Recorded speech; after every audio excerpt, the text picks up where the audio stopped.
membawa dampak positif yang sangat Adanya keyakinan kelas ini, budaya literasi kami semakin meningkat. sangat bahagia, yang terutama bisa disiplin waktu, disiplin belajar, dan saling menghormati antara teman. Setiap perilaku anak, entah itu perilaku positif ataupun perilaku negatif, sebenarnya memiliki sebuah tujuan. Dan tujuan itu adalah untuk memenuhi kebutuhan dasar yang ada pada anak itu. Tugas kita guru adalah menggali lebih dalam, ya, kebutuhan dasar apa yang ingin dia penuhi.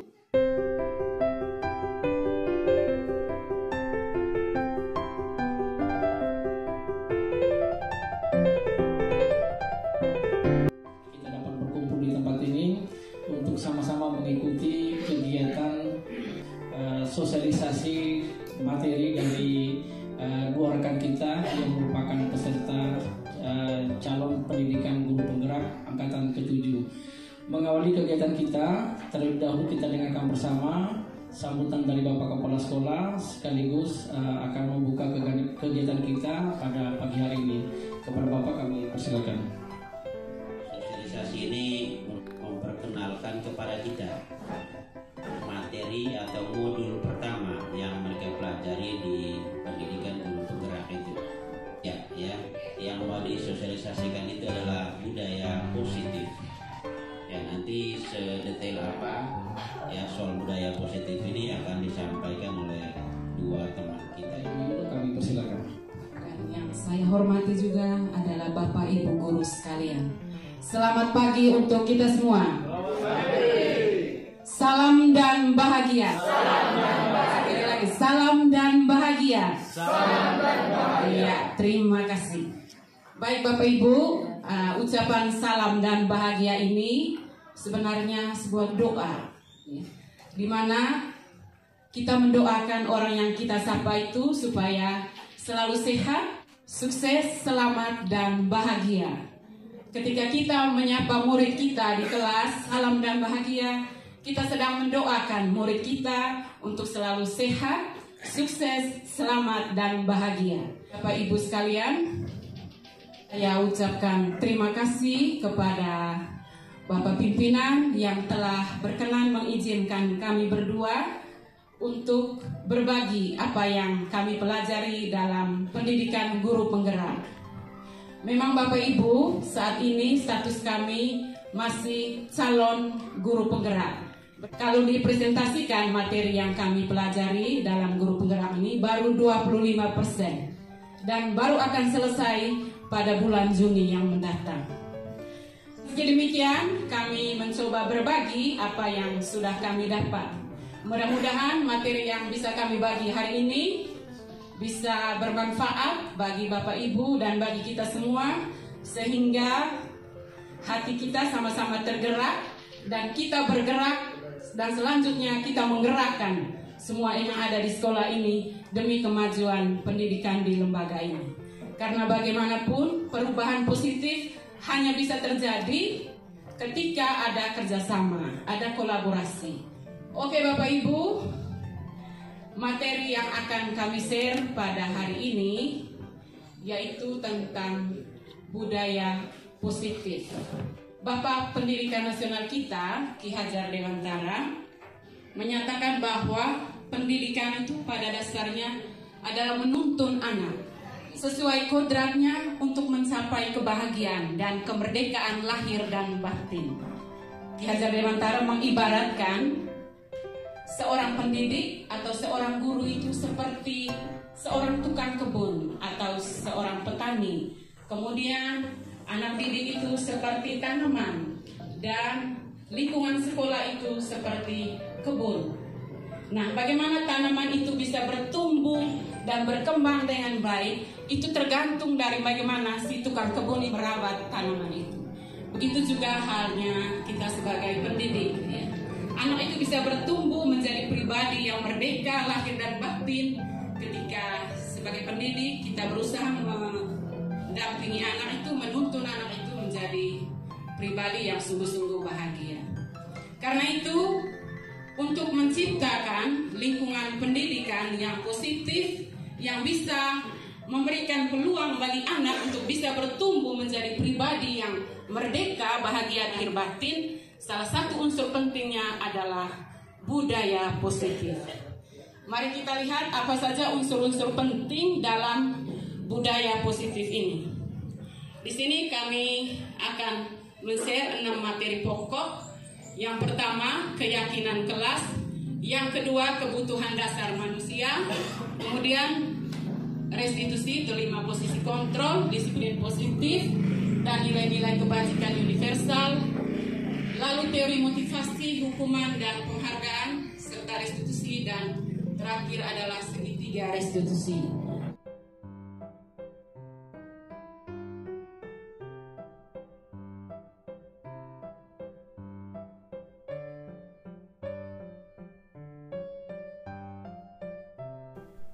Bapak Ibu sekalian, dari 6 materi ini, 3 materi yang akan saya bawakan adalah keyakinan kelas, kebutuhan dasar manusia, dan 5 posisi kontrol.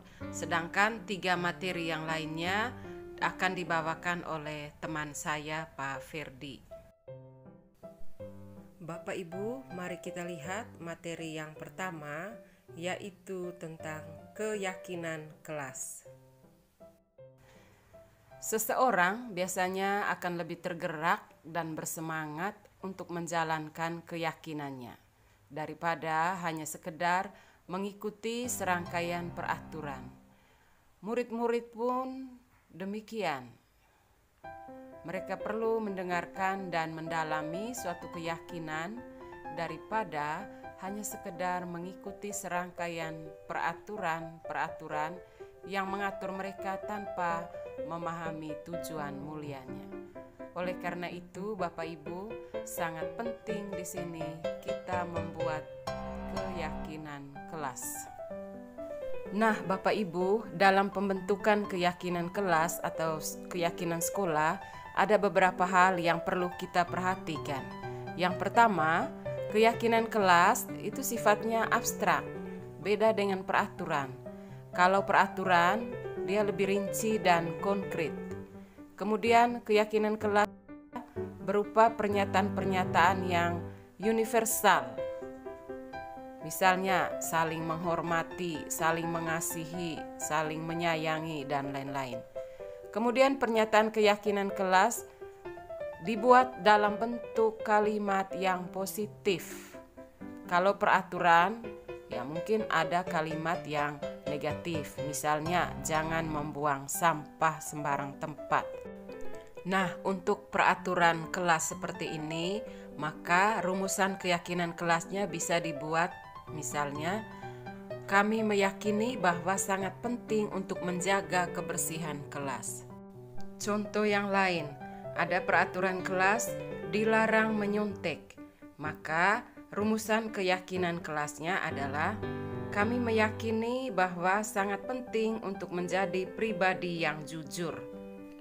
Bapak Ibu, dalam merumuskan keyakinan kelas, pastikan semua warga kelas berpartisipasi aktif. Nah, setelah keyakinan kelas selesai dibuat, maka semua warga kelas dipersilakan untuk meninjau ulang dan menyetujuinya dengan menandatangani keyakinan kelas tersebut. Tentu termasuk guru juga.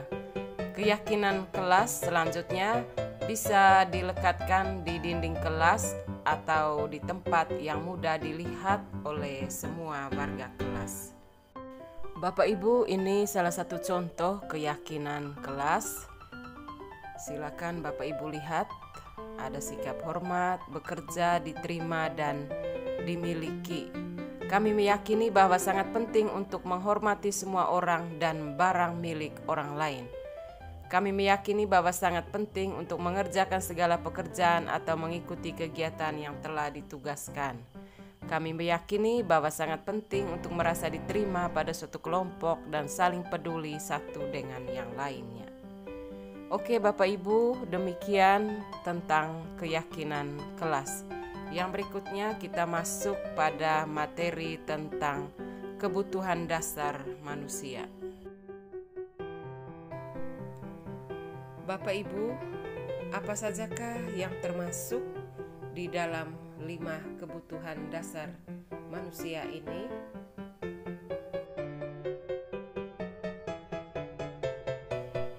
Bapak Ibu, sebelum kita mendalami apa saja kebutuhan dasar pada murid, mari kita bersama-sama menganalisis sebuah ilustrasi berikut ini.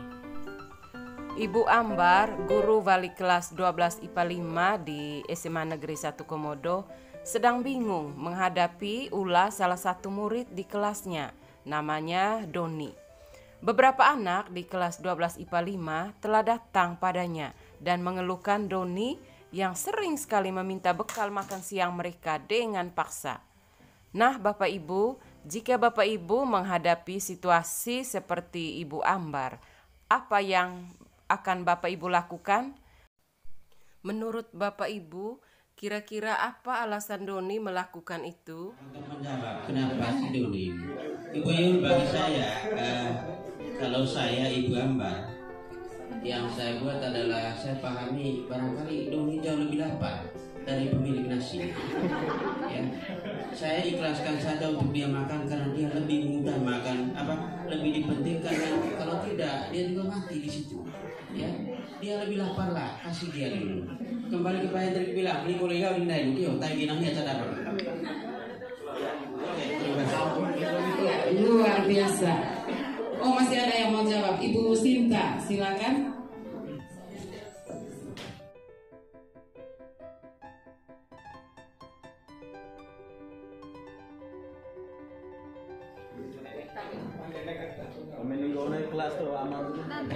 Oke, terima kasih. Kalau saya kembali kepada materi awal tadi, yaitu berbicara masalah keyakinan. Karena saya merasa, saya yakin saja anak ini dia ambil karena dia lapar. Itu saja. Terima kasih. baik, luar biasa. Ini jawaban dari Bapak Ibu ini menandakan bahwa kita semua di sini adalah orang-orang yang hebat dan luar biasa. Tepuk tangan untuk kita semua. Baik, Bapak Ibu, ilustrasi ini tadi mengantar kita kepada pemahaman bahwa setiap perilaku anak, entah itu perilaku positif ataupun perilaku negatif, sebenarnya memiliki sebuah tujuan. Dan tujuan itu adalah salah satunya untuk memenuhi kebutuhan dasar yang ada pada anak itu. Tugas kita guru adalah menggali lebih dalam, ya, kebutuhan dasar apa yang ingin dia penuhi itu. Karena itu mari kita lihat kebutuhan dasar apa yang ada dalam diri anak. Ya, merujuk pada situasi yang sedang dihadapi oleh Ibu Ambar dalam konteks penegakan disiplin positif tadi pada umumnya sudah menjawab seperti itu, bahwa sebaiknya Ibu Ambar mencari tahu alasan Doni melakukan tindakan tersebut agar mengetahui kebutuhan mana yang sedang berusaha dipenuhi oleh Doni. Nah, apa saja kebutuhan dasar itu? Menurut psikolog dari Amerika, Dr. William Glasser, dia mengatakan ada 5 kebutuhan dasar manusia.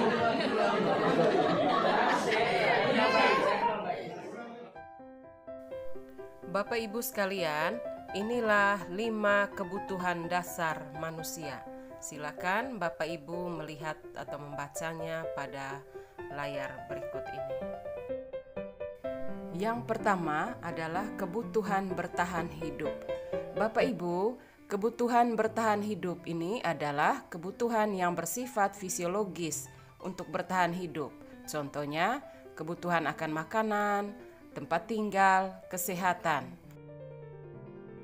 Nah, dalam kasus Doni tadi, apabila jawaban Doni ketika ditanya oleh Ibu Ambar adalah karena ia lapar, seperti komentarnya Pak Martin, Pak Hendrik, dan Pak Gafur tadi, maka kebutuhan dasar yang sedang berusaha dipenuhi oleh Doni sebenarnya adalah kebutuhan untuk bertahan hidup. Yang kedua adalah kebutuhan kasih sayang dan rasa diterima atau kebutuhan untuk diterima.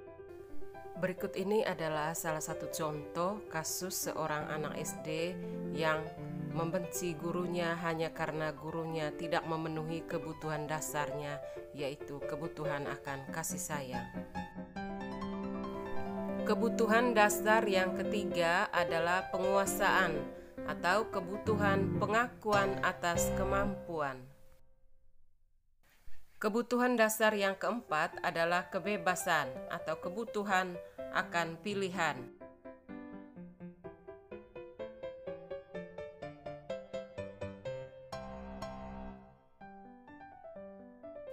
Kebutuhan dasar yang kelima atau terakhir adalah kesenangan atau kebutuhan untuk merasa senang.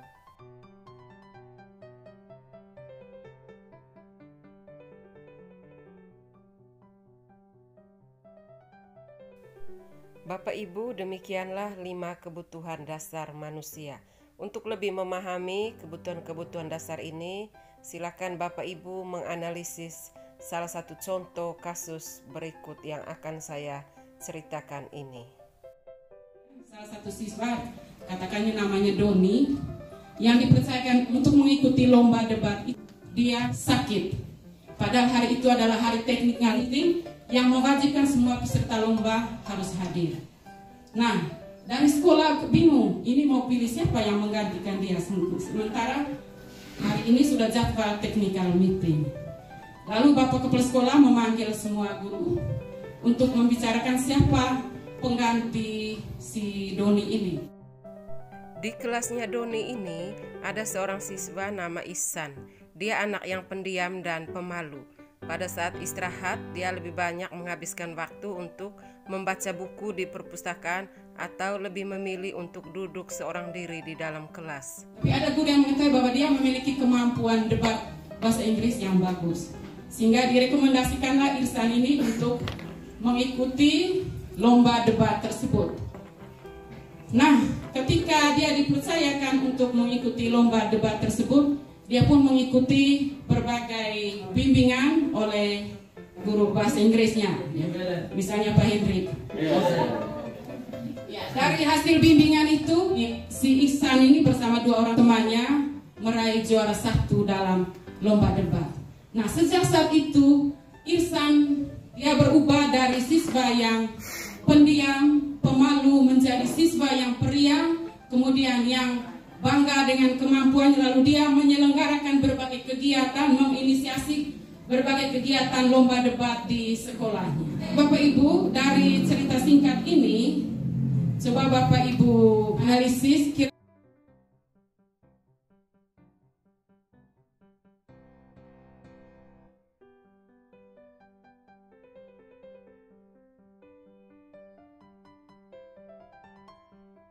mungkin ada Bapak Ibu yang bisa menjawab. Ya, silakan. Yang dibutuhkan di sana adalah kepercayaan, kemudian kepercayaan lalu diberi kesempatan untuk dia pengakuan. Kepercayaan dan Pembinaan mental. Iya, terima kasih Bapak Martin. Mungkin ada lagi ya. Dari cerita tadi, saya punya jawaban adalah bahwa Ihsan memenuhi kebutuhan untuk diakui, pengakuan atas kemampuan yang dia miliki.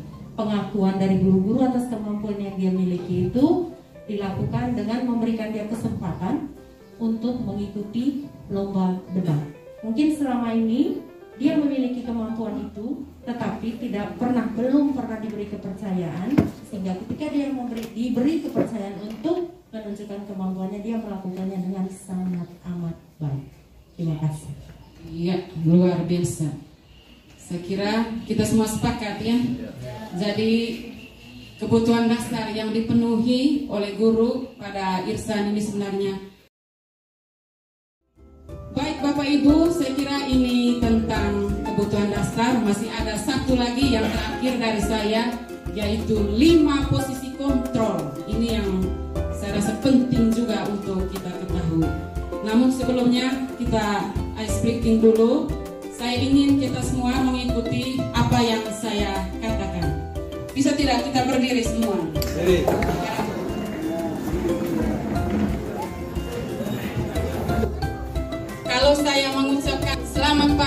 Bapak Ibu tepuk tangan 1 kali. Kalau saya mengucapkan selamat siang 2 kali. Selamat sore 3 kali. Selamat malam karena mau tidur sudah tenang setengah. Tidak boleh tenang. Oke, bisa ya Bapak Ibu? Oke, kita siap. Ini melatih konsentrasi. Selamat pagi. Selamat siang. Selamat sore. Selamat malam. Selamat siang. Selamat pagi. Selamat malam.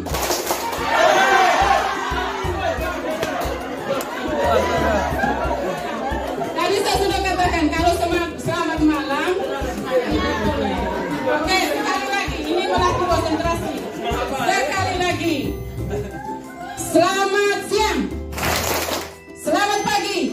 Selamat siang. Selamat pagi. Selamat malam. Oke, terima kasih Bapak Ibu, silakan duduk kembali. Hati-hati, selamat itu.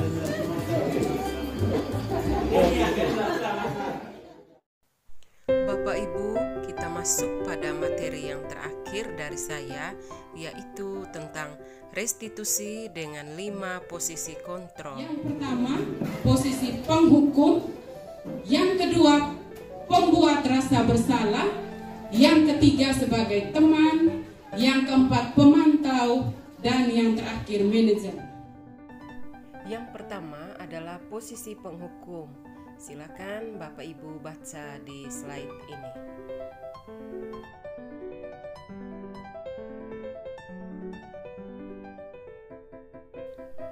Yang kedua adalah posisi pembuat merasa bersalah.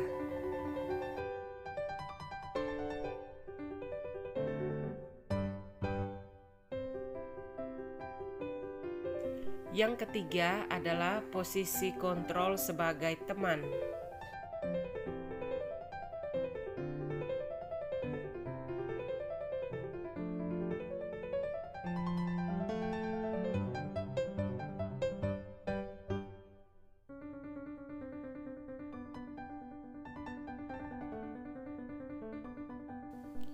Yang keempat adalah posisi kontrol sebagai pemantau.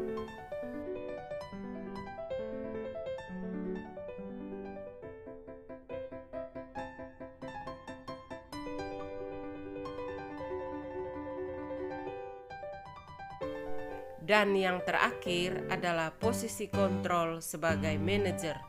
Posisi manajer inilah yang ideal yang harus dilakukan oleh seorang guru.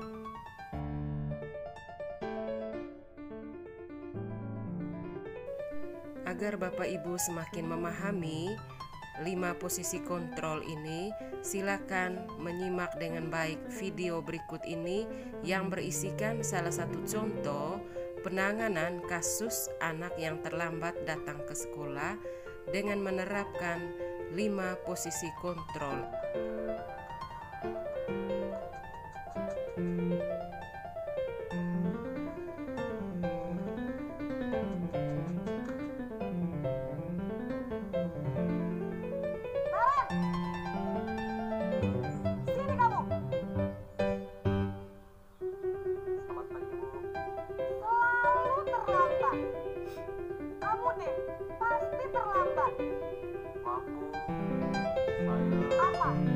Apa coba? Alasan kamu apa lagi? Kapan sih kamu tidak terlambat? Malas sekali ya kamu jadi anak. Dasar pemalas. Gak kapok-kapok sih kamu. Sudah berapa kali terlambat? Sana, kamu keliling lapangan basket 2 kali. Kenapa saya harus ke lapangan basket, Bu? Kenapa? Kamu melawan ibu. Berani-beraninya jawab. Sudah terlambat, masih berani jawab pula.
bersalah berbicara dengan nada tenang, cenderung lembut, namun kata-kata yang diutarakan membuat murid merasa menjadi orang yang gagal, memandang buruk dirinya sendiri, merasa tidak berharga, dan tidak sanggup membahagiakan orang lain. Ketika guru mengambil posisi membuat rasa bersalah, murid akan menganggap dirinya yang bersalah dan dia akan menyimpan emosi negatif tersebut di dalam dirinya.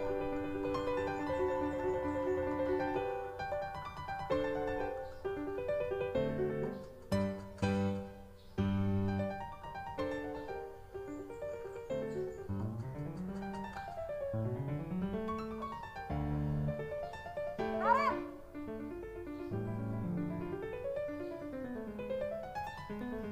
Selamat pagi, Bu. wah, sudah jam berapa ini, Nak? Terlambat lagi ya, sayang. Iya, Bu. Habis ibu saya lupa bangunkan saya, Bu. Kamu malah menyalahkan ibu kamu. Kamu bukannya anak yang larinya paling kencang. Kok terlambat sih? Iya, Bu. Saya memang terlambat bangun tadi.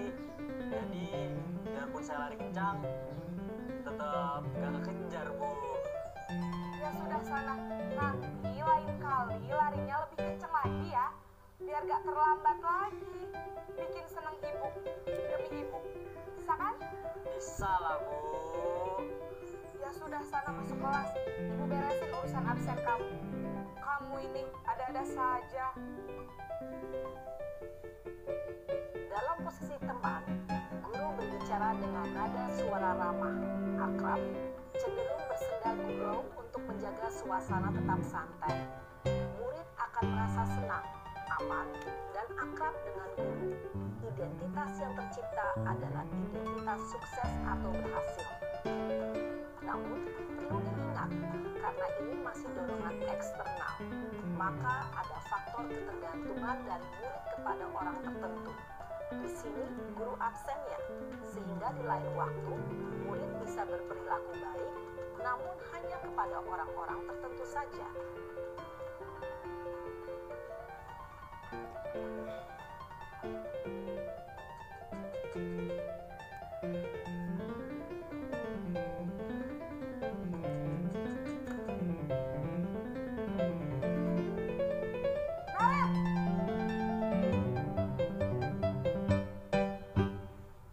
Selamat pagi, Bu. Naren, apa peraturan sekolah kita tentang jam berapa kita harus masuk sekolah, Nak? Kita harus sekolah jam 7. Iya betul, sekarang sudah jam 7. Kalian sudah tahu konsekuensinya jika terlambat lagi? Maaf, Bu. Saya harus ke kelas pas jam istirahat selama 20 menit. Iya benar, konsekuensinya demikian. Jadi nanti jam 9.30 pas istirahat, kamu harus tinggal di kelas, kerjakan tugas tambahan untuk ketertinggalan kamu, ya? Baik, Bu. Posisi pemantau mengandalkan penghitungan atau data untuk mengontrol murid.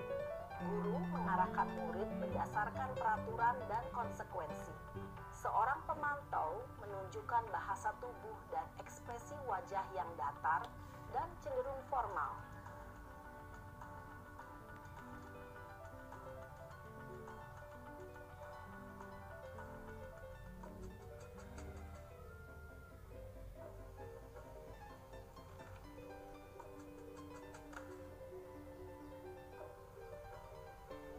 Naren!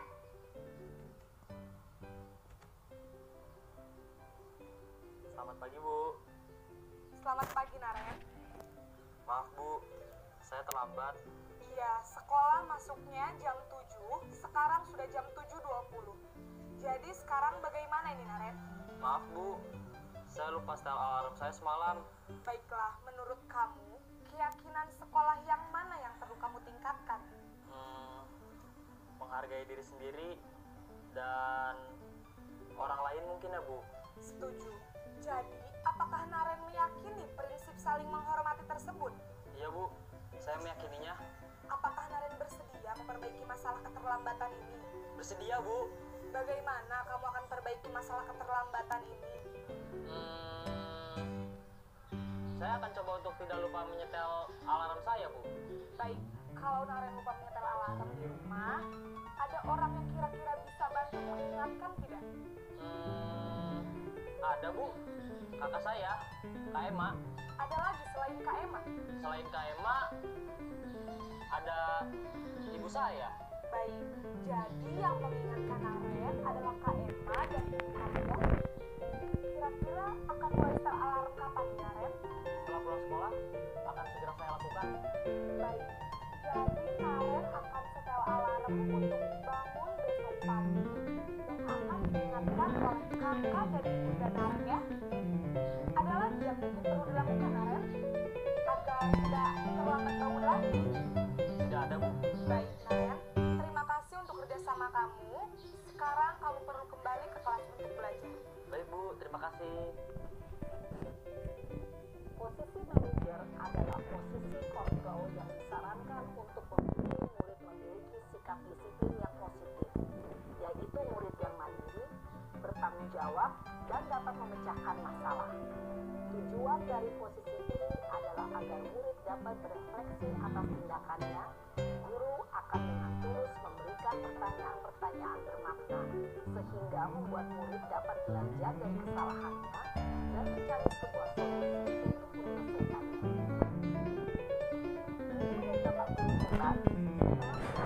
Adegan kelima posisi kontrol tadi. Kira-kira posisi mana yang paling ideal? Posisi mana yang dapat menunjang motivasi dan prinsip murid? Ya, tentu posisi manajer. Posisi ini memang posisi ideal yang ingin ditunjuk setiap pendidik. Pada posisi inilah, guru dapat menerapkan disiplin positif yang berpihak pada murid, yang memerdekakan murid. Perjalanan seorang pendidik tentunya tidak mudah untuk sampai pada posisi seorang manajer. Namun, tujuan kita pasti, yaitu menciptakan murid-murid yang mandiri, merdeka, dan bertanggung jawab. Semoga penggambaran 5 posisi kontrol yang telah diperlihatkan ini dapat menjadi ajang refleksi bagi kita semua, agar dapat terus mengasah dan menerapkan disiplin positif yang memerdekakan murid. Mari terus berlatih dan bersemangat. Selamat menerapkan. Salam dan bahagia Ibu dan Bapak Guru. Membuat kita kembali berefleksi tentang penerapan yang kita jalankan selama ini, apakah sudah sungguh-sungguh sesuai dengan filosofi pendidikan Ki Hajar Dewantara ataukah masih banyak yang harus kita benahi. Jujur Bapak Ibu, saya selama mengikuti pendidikan ini walaupun masih 25%, jika saya merenungkan, merefleksikan, masih banyak hal yang saya harus benahi. Termasuk tadi posisi kontrol ini, saya belum sempurna sampai ke posisi kelima. Tapi mari kita sama-sama bergerak bersama-sama untuk menuntun murid-murid kita untuk sampai kepada kebahagiaan lahir dan batin. Saya kira demikian saja dari saya hari ini. Lebih dan kurangnya saya mohon maaf.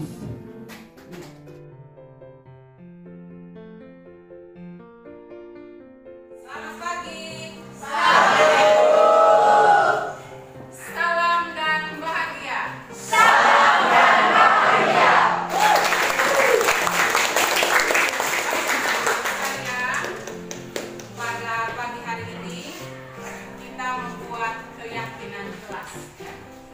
Apakah kalian paham apa itu keyakinan kelas?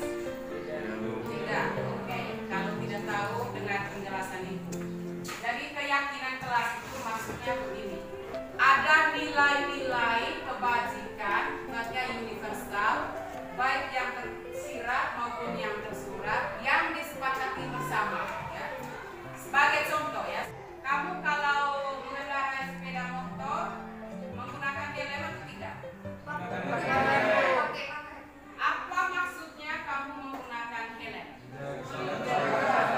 Artinya kita menggunakan helm itu untuk keselamatan diri kita masing-masing ya. Oke, nilai keselamatan itulah yang disebut sebagai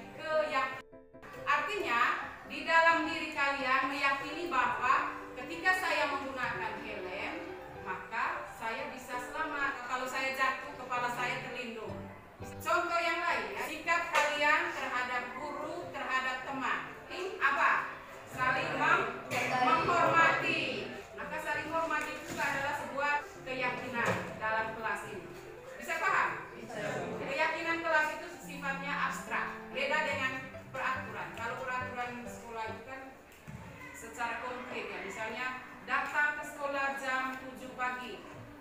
Atau setiap hari Jumat sore ada kegiatan bakti sosial di sekolah. Atau dilarang membawa handphone di sekolah. Atau dilarang membuang sampah sembarang tempat. Jadi itu bentuk-bentuk peraturan. Namun di dalam keyakinan ini kita merumuskan suatu hal itu dalam bentuk kalimat yang positif, ya.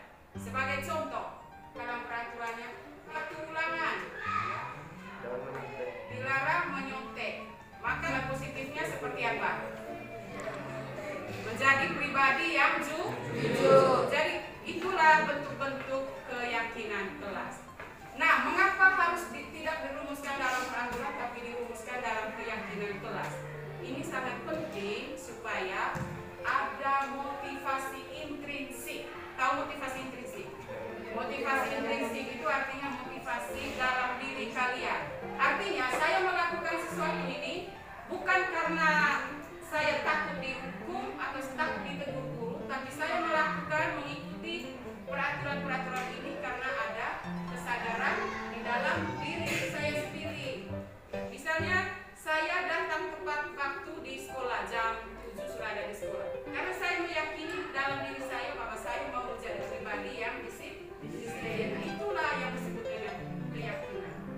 Nah, di kelas ini, karena Ibu adalah wali kelas kalian, saya ingin supaya kita semua yang ada di kelas ini membuat keyakinan kelas. Artinya, ada nilai-nilai yang disepakati bersama supaya nilai-nilai itu dirumuskan bersama-sama dan nanti Anda mengikuti, mematuhi nilai-nilai yang sudah Anda rumuskan itu bukan karena dipaksa dari luar atau motivasi ekstrinsik, tapi motivasi intrinsik. Artinya lahir dalam diri kalian. Paham maksudnya? Ada pertanyaan? Tidak ada ya? Kalau sudah paham, sekarang Ibu akan bagikan ini kertas stick-note ini. Jadi masing-masing kalian akan dapat satu-satu kertasnya dan silakan kalian menulis keyakinan, ya.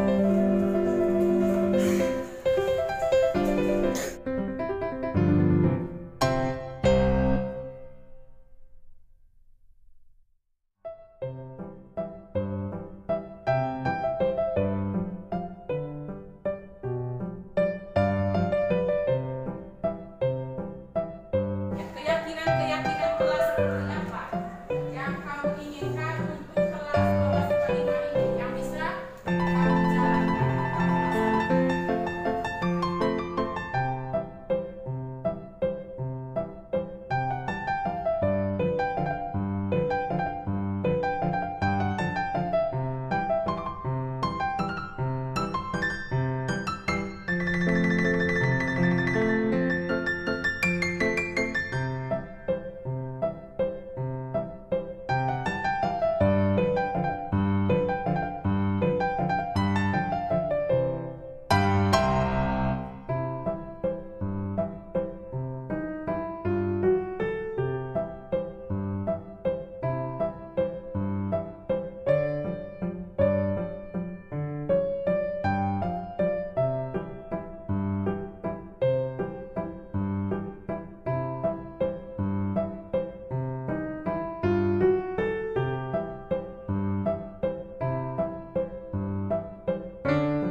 Kami meyakini bahwa kejujuran adalah kunci untuk saling mempercayai kami meyakini bahwa pentingnya rasa toleransi secara sesama. Kami meyakini bahwa solidaritas dalam kelas sangat Yakin kami bisa saling menghargai.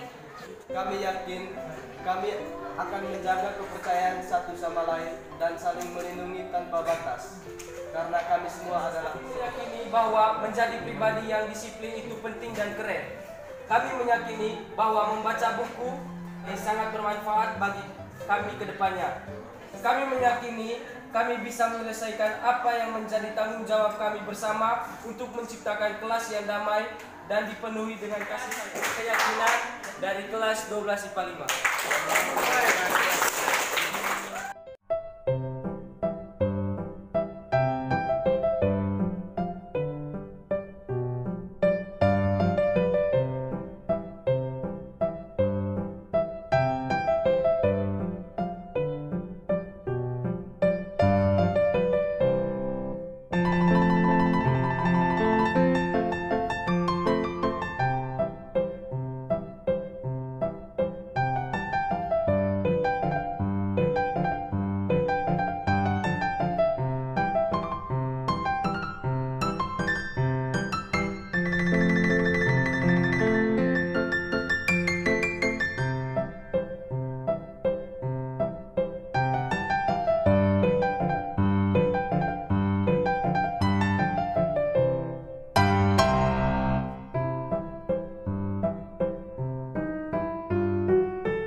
Salam dan bahagia untuk kita semua.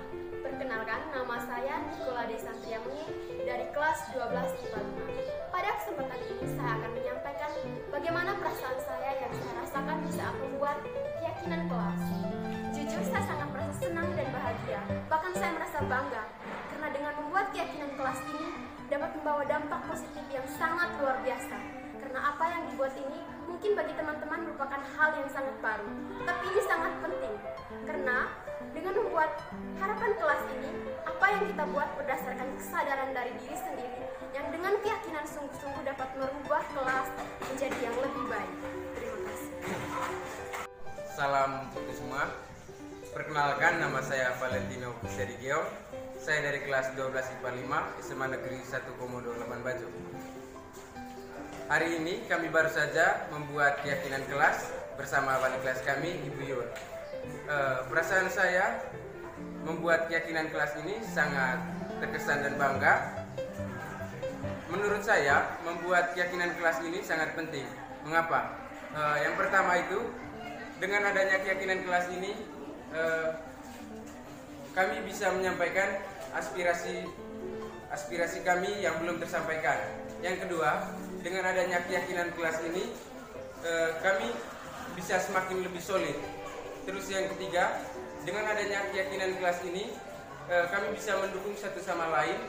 Dan yang terakhir, dengan adanya keyakinan kelas ini, kami bisa menjadi lebih baik lagi, lebih rajin lagi, dan budaya literasi kami semakin meningkat. Mungkin itu saja dari saya. Sekian dan terima kasih. Selamat pagi teman-teman. Salam dan bahagia. Perkenalkan, nama saya Francisca Junta Bintang. Saya dari kelas 12 IPA 5. Di sini saya akan membagikan perasaan saya membuat keyakinan kelas 12 IPA 5 ini.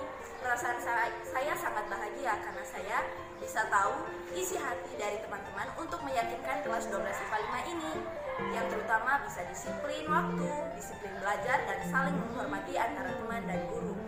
Dan menurut saya, buatan keyakinan kelas ini sangatlah bagus karena bisa terjalinnya solidaritas antara teman dan guru.